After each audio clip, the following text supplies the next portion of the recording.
privilege po na maatasan ng ating mahal na pastor na magbigay ng mensahe ngayong gabi. 1 Timothy chapter 4. 1 Timothy chapter 4 verse number 16.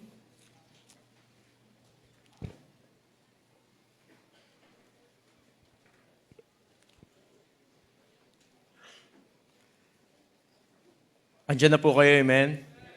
1 Timothy chapter 4 verse 16. Basahin po natin ng sabay-sabay. Verse number 16. Ready now, read. Take heed unto thyself and unto the doctrine.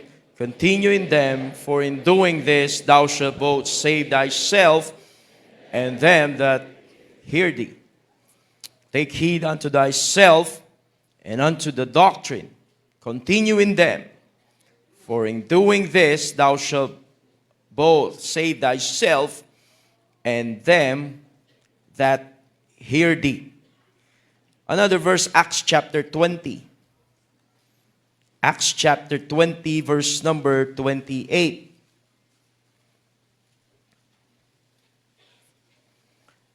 Sabi ng Bible sa verse number 28, take heed therefore unto yourselves and to all the flock over the which the Holy Ghost hath made you overseers, to feed the church of God which He hath purchased with His own blood. Napakahalaga po ng instruction ng Panginoon to take heed unto ourselves and to take heed unto thyself. At bago pa po dumating ang mga talata na ito, ay meron na ring instruction ang Panginoon sa Old Testament sa Deuteronomy chapter number 12. Deuteronomy chapter 12, verse number 13.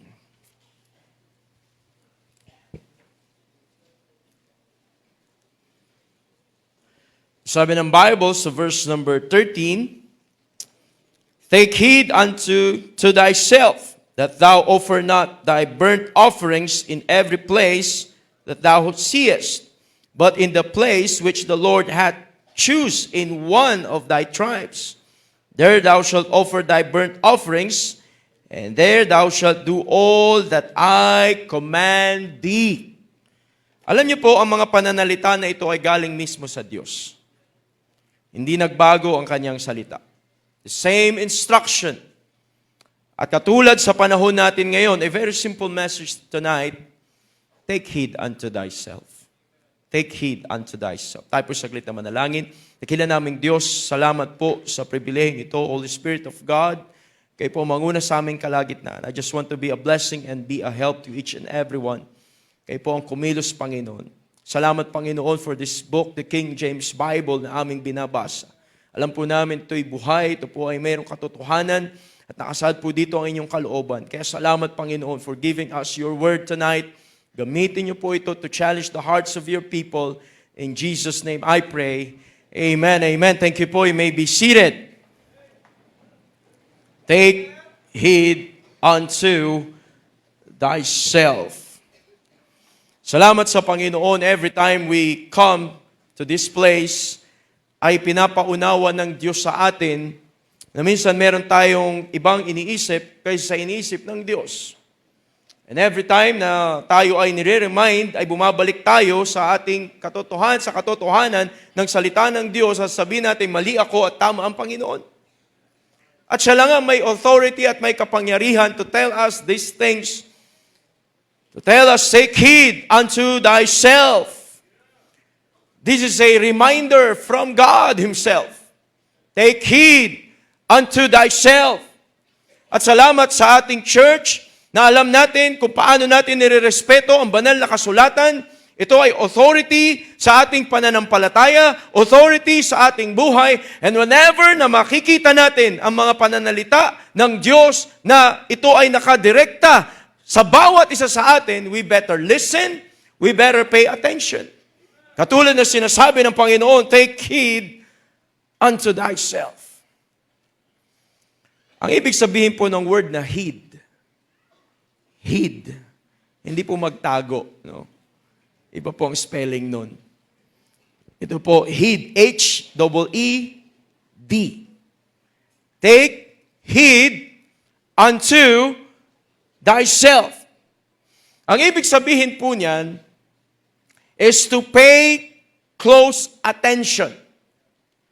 Close attention. Ito'y pagkakaroon ng careful consideration. Nauunawain mong maigi. Pakikinggan mong maigi. Kapag sinabing take heed unto thyself. Na hindi lang ito basta lang nakinig ka, naupo, at pagkatapos ay okay na. Kapag sinabi ng Panginoon, take heed unto thyself. It is a call to be alert. Maging alerto. Gising.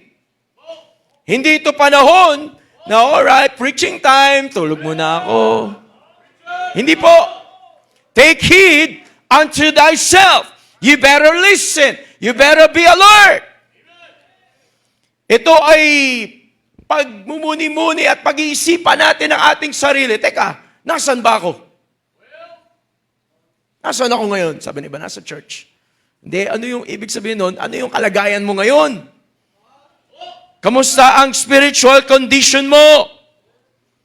Ikaw ay magiging mindful where you are and what you are doing with your life.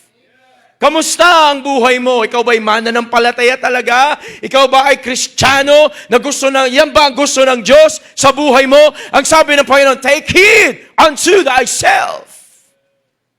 It is a personal evaluation na lahat tayo ay sinasabihan ng Panginoon. Na sinasabi ng Diyos, you better pay attention to your actions. You better pay attention to your behavior. You better pay attention to your attitude. Take heed unto thyself. Minsan pag nagsasalita tayo, tapos sinabihan ng Panginoon, teka. Pakinggan mo yung sarili mo. Take heed unto thyself. What are your influences that shape your character? Kaya nga ang tanong natin, saan natin nakuha yun? Saan ko nakuha yun? Hindi naman yun galing sa Panginoon na.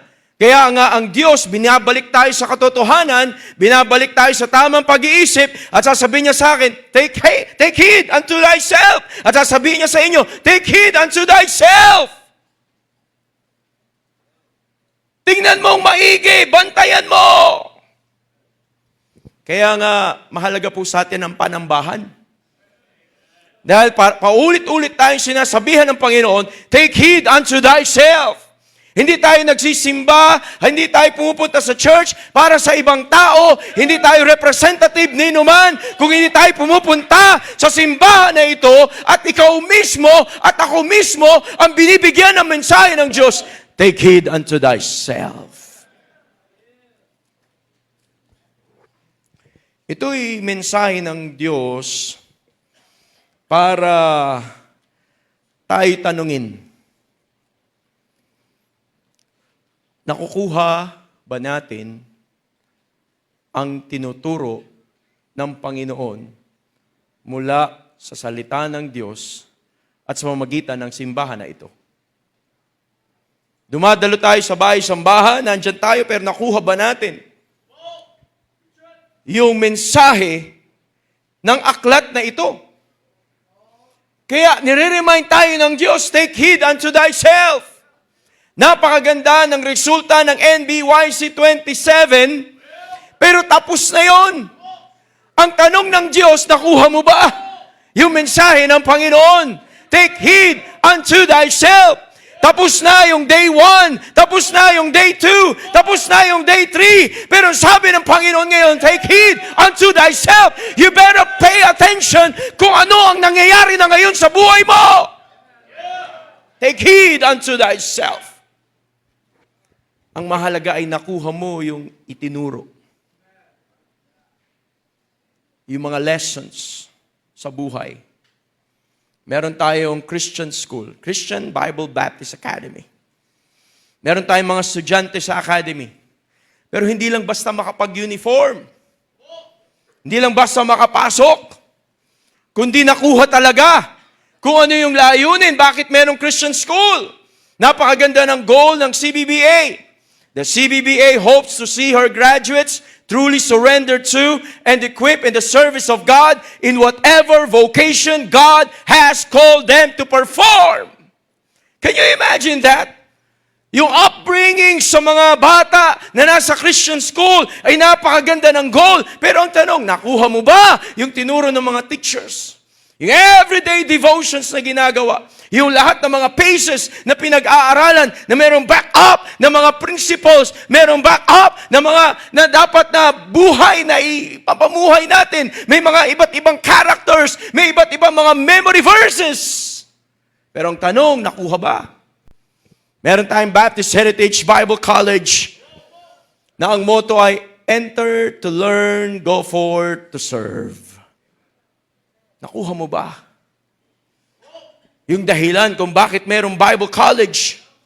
Meron tayong church, nakuha ba natin dahilan bakit ang ating pastor ay paulit-ulit na naghahamon na marami mga soul winners out from our church to come out from among them and be ye separate and go out and preach the gospel. Mangaral ng salita ng Diyos. His goal is to produce more faithful servants of our Lord and Savior, Jesus Christ. His goal is for us to develop a heart for God. Ilalapit lang naman tayo sa Panginoon eh. Ang tanong, malapit na ba tayo sa Panginoon? Parati niya sinasabi, draw nigh to God, and God will draw nigh to us. Lumapit tayo sa Panginoon, at yan ang gusto ng Diyos sa ating buhay.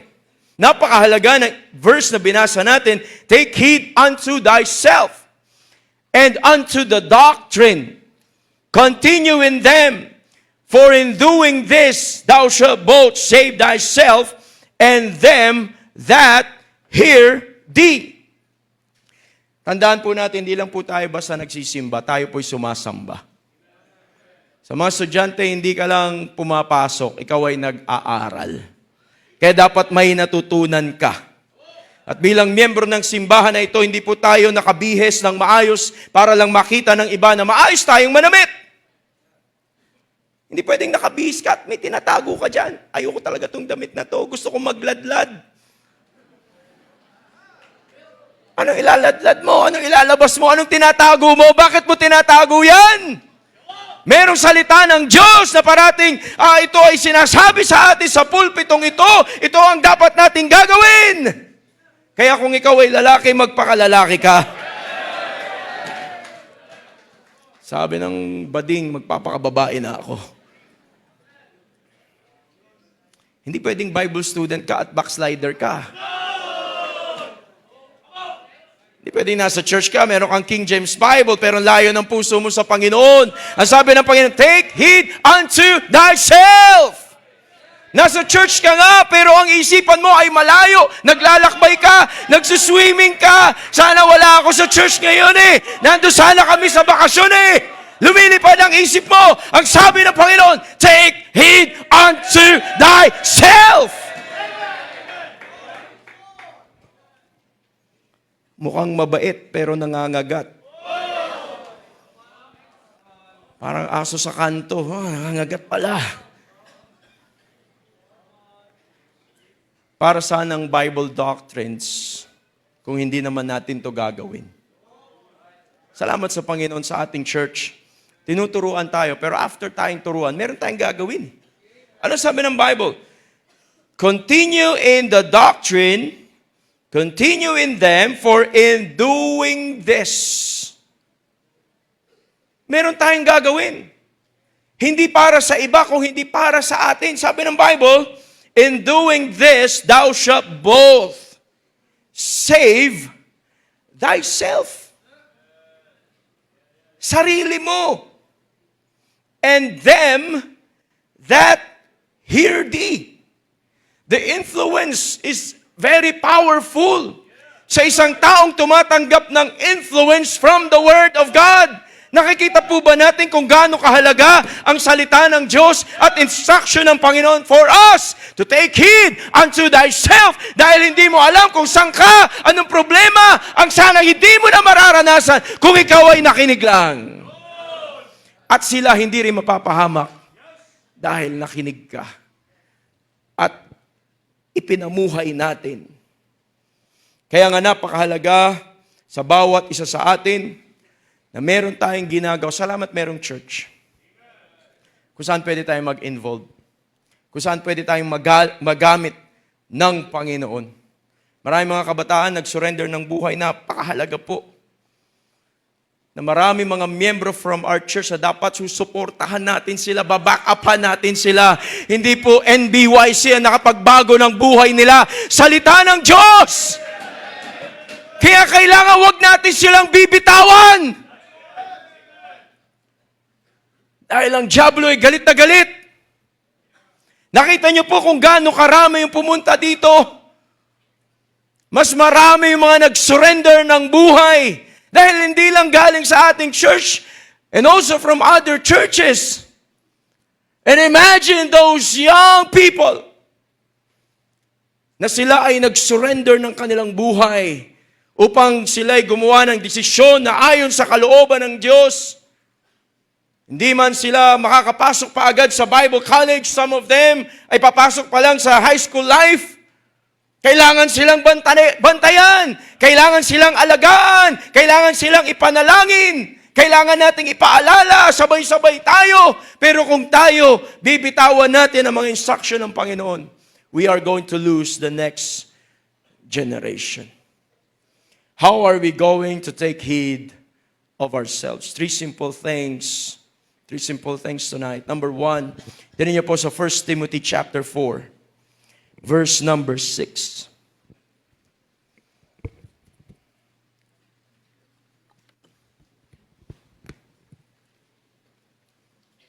First Timothy chapter 4, verse 6. If thou put the brethren in remembrance of these things, thou shalt be a good minister of Jesus Christ, nourished up in the words of faith and of good doctrine, whereunto thou hast attained. Number 1, nourish yourself with the Word of God. Nourish yourself with the Word of God. Alam niyo po kung bakit nagkaroon ng magandang result ang NBYC 27? Because of the nourishment from the Word of God. Every day merong morning devotions. Sa umaga merong preaching, merong divided sessions, merong preaching. Sa gabi merong preaching. Parating merong Word of God. Can you imagine, kinargahan ng salita ng Diyos. At yun ay nourishment sa ating spiritual life. At tapos na ang NBYC. Napagod ang lahat. Hindi naman po masamang mapagod. Dahil ang Panginoon ay napagod din. Tingnan niyo po, Matthew chapter number 4. Matthew chapter number 4. Sabi ng Bible sa verse 1, Then was Jesus led up of the Spirit into the wilderness to be tempted of the devil. And when he had fasted 40 days and 40 nights, he was afterward an hungered. Can you imagine gaano ka kahina? Nag-fasting ka ng 40 days and 40 nights. At gutom na gutom ang Panginoon. And verse number 3, when the tempter came to him, he said, If thou be the Son of God, command that these stones be made bread. Can you imagine that? Yung kahinaan ng Panginoon ay sinamantala ng kaaway, the devil himself. Kaya nga yung natapos na NBYC, sasamantalahin ng diablo ang mga delegates, sasamantalahin ng diablo ang mga miyembro ng simbahan na nagpagal, na napagod. Pero nandyan na siya. Alam na natin kung anong mangyayari because it is written. Sabi ng Bible sa verse number 4, But he answered and said, It is written, Man shall not live by bread alone, but by every word that proceeded out of the mouth of God. Meron tayong pangangailangan physically, yes. Kapag ikaw ay gutom, anong kailangan mo? Kumain. Pero tatandaan mo, hindi lang pagkain ang magpapalakas sa'yo. Kung ikaw ay discouraged ngayong gabi, hindi lang pagkain ang magpapalakas sa'yo. Kung hindi salita ng Diyos, but by every word that proceeded out of the mouth of God. Kaya nga, Kapag napagod, huwag kang liliban sa panambaon. Grabe naman ang ginawa namin last week. Okay lang na hindi na ako sisimba. Okay lang na hindi ako a-attend ng Sunday school. Okay lang siguro hindi ako a-attend ng BYF. Okay lang siguro wala ako sa youth fellowship. Okay lang siguro wala ako sa soul winning. Huwag kang liliban.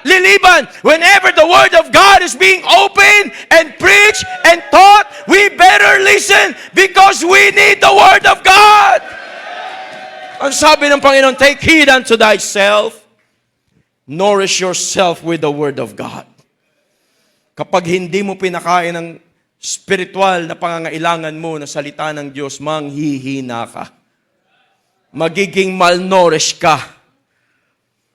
Don't miss a day without feeding yourself. Sa mga delegates natin ng NBYC, masaya tayo nakita kayo nag-forward, pero wag mong mamimiss na merong araw na hindi ka magbabasa ng salita ng Diyos, na hindi ka magpe-pray. Lord, tulungan niyo po ako. Meron akong pangangailangan. Sinurrender ko na ang buhay ko. Magbabasa ako ng Bible para ako'y lumakas. And God will give you the message from His Word. Because the Holy Spirit, who is the author of the book, will interpret it to us. Kaya mahalaga yung personal walk with God. Nourish yourself with the Word of God. Read the Bible. Meditate the Word of God. Apply it into your life. The Word of God will guide us. It will help us.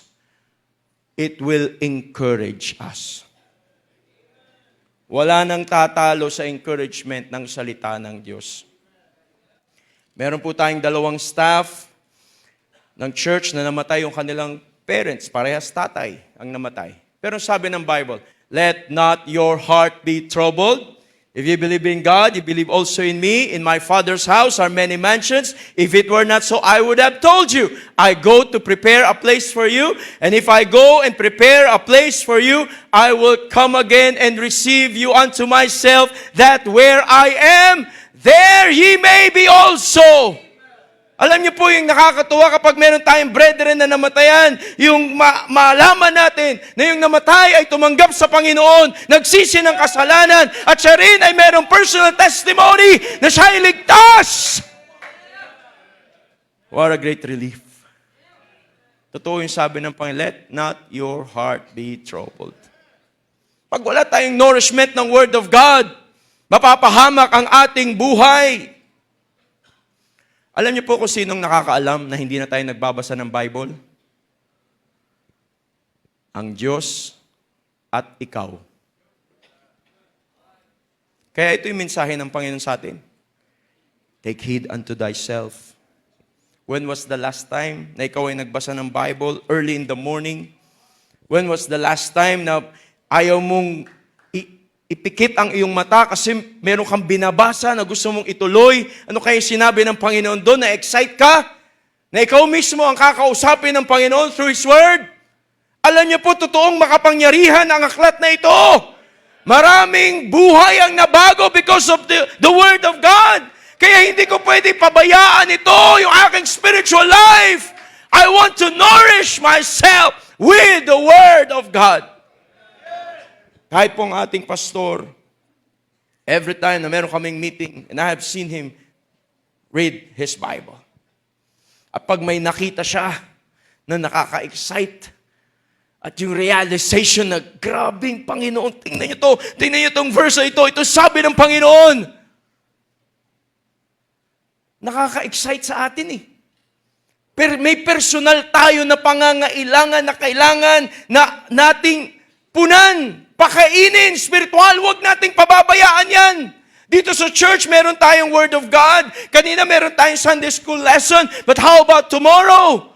We are on our own. Pero salamat, dala-dala mo, meron kang kopya ng salita ng Diyos. Pwede mong buksan, pwede mong reviewin, pwede mong pag-aralan, pwede mong i-memorize, pwede mong ilagay sa puso mo ang sinasabi ng banal na kasulatan. Kaya maraming dapat ay effective, nagiging defective.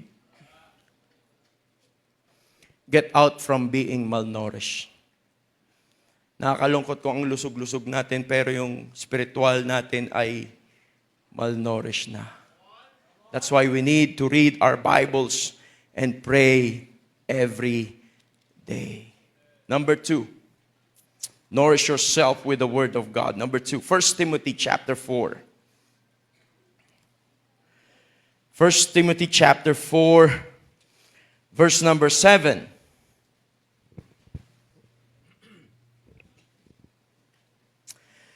Sabi ng Bible sa verse 7, but refuse profane and old wives' fables, and exercise thyself rather unto godliness. For bodily exercise profiteth little, but godliness is profitable unto all things, having promise of the life that now is, and of that which is to come. This is a faithful saying, and worthy of all acceptation. Can you imagine? Ito po ay matagal na nating napapakinggan, at lahat ng tao, tinatanggap nila, tama yan, tama yan, tama yan. Pero nakuha ba natin? Ang sabi ng Bible, take heed unto thyself. Ano po ang mahalaga na dapat hindi natin pababayaan?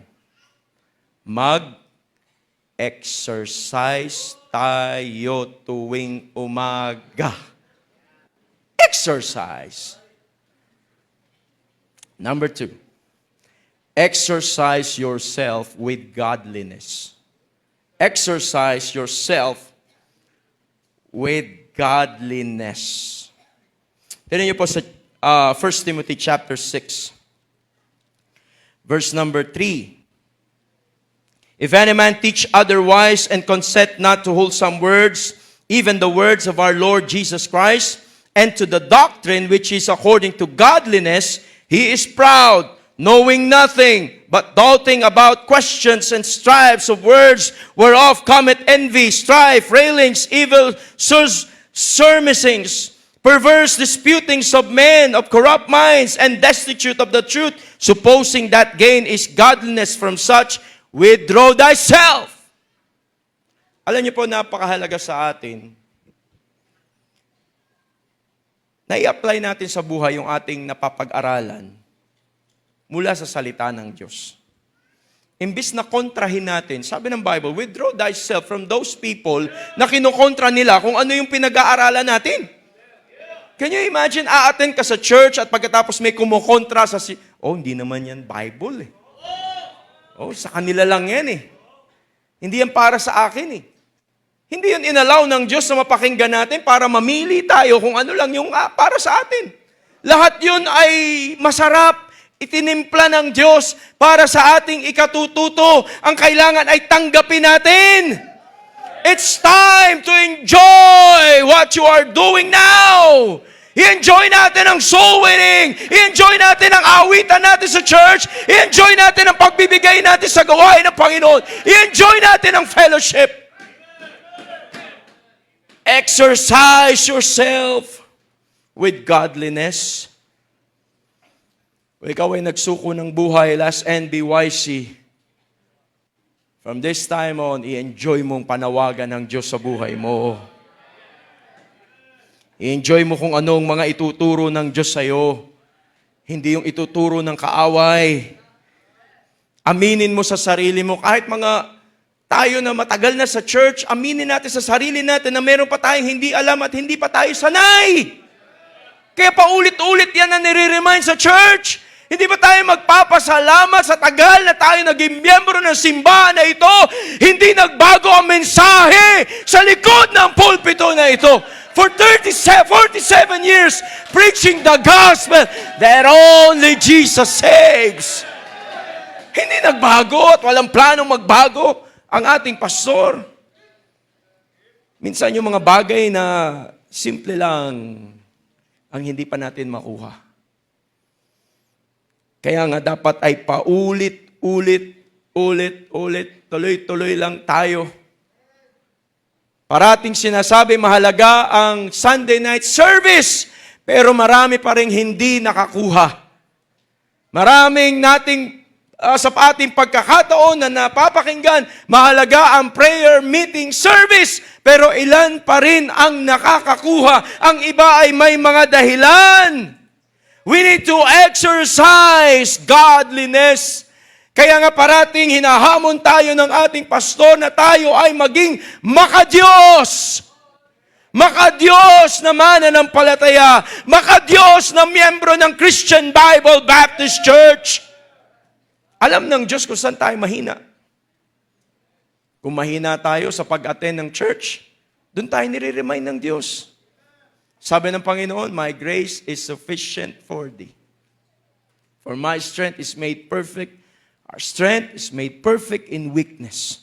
Can you imagine the privilege we have na pwede nating ibigay sa Diyos ang kahinaan natin at dahil mabiyaya ang Diyos sa buhay natin, hindi siya nagkamali na binigyan tayo ng simbahan, hindi siya nagkamali na mayroong King James Bible, hindi siya nagkamali na bigyan tayo ng pastor na siya na tayo ay ginagabayan para sa ating spiritual na pamumuhay. Hindi nagkamali ang Diyos sa ating buhay.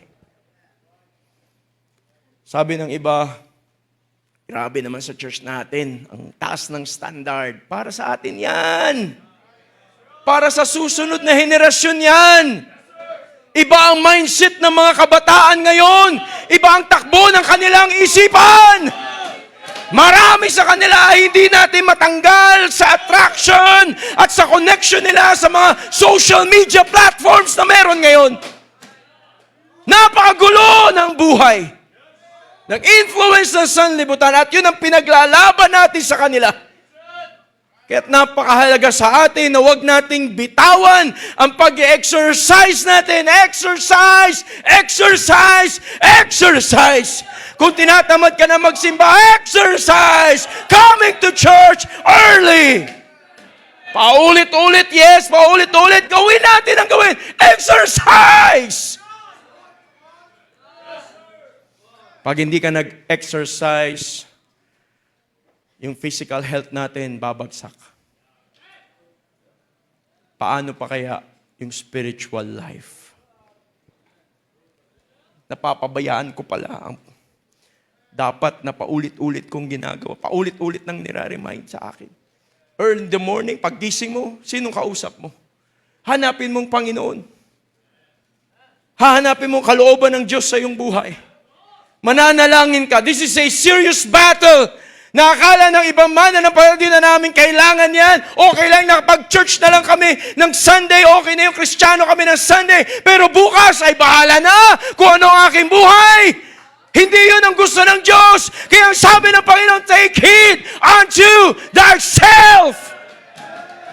Kamusta ang buhay natin bukas? Kailangan natin pagsikapan lahat tayo. Exercise. Exercise. Ibibihis ko ang katuwiran na galing sa Panginoon. Harap ako sa tao. Anong character, anong influence ang kinuha natin? Paano natin sila ma-impluensyahan kung ngayon Kristiyano tayo, bukas unbeliever na? Ngayon, ang ganda ng mga inaawit natin, pero bukas ay worldly song na. Ngayon ay ang galang po, opo, bukas ay nagmumura na. Bukas ay naninigarilyo na, bukas ay lasing na, bukas ay languna sa kung anumang bisyo at gulo ng mundo. Let's exercise godliness. Mangyayari lamang po yan sa biyaya ng Diyos. Number 3. Nourish yourself with the Word of God. Number 2, exercise yourself with godliness. And number 3, 1 Timothy chapter 4, verse number 11. Sabi ng Bible, these things command and teach. Can you imagine, kapag ang Diyos ang nagbagsak sa atin ng instruction, ay merong kapangyarihan to. May authority. These things command and teach. Verse 12.